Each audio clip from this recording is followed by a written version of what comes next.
Martin ibinuking ang totoong dahilan ng pagkawala ni Ivana sa Batang Quiapo.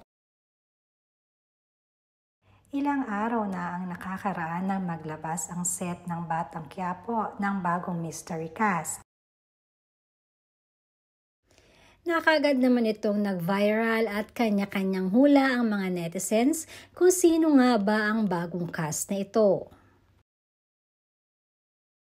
May mga nagsasabi pa na baka ito ay si Catherine Bernardo o kaya naman ay si Jane De Leon.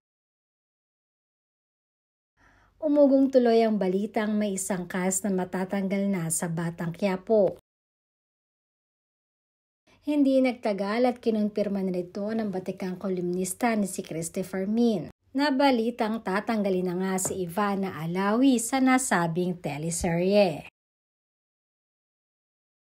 At ang nakakaloka pa na ang naging dahilan di umano nito ay ang hindi magandang ugali ni Ivana. Na maging ang aktor at director mismo ng teleseryeng Batang Quiapo ay disappointed sa nangyari.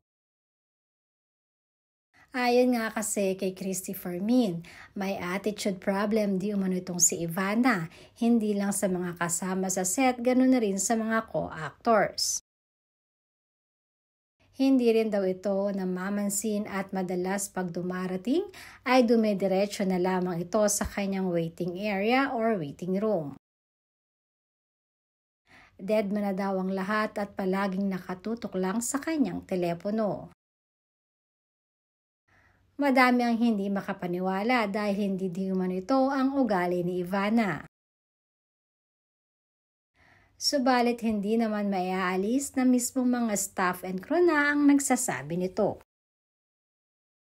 Halos kasi lahat ng cast ay parang pamilya na ang turingan sa nasabing teleserye. Kaya naman madami tuloy mga netizens ang nagsasabing sana ay si Yasi Pressman na lang uli ang ibalik ni Coco. Attitude-wise at talent ay wala kang masasabi kay Yasi Pressman.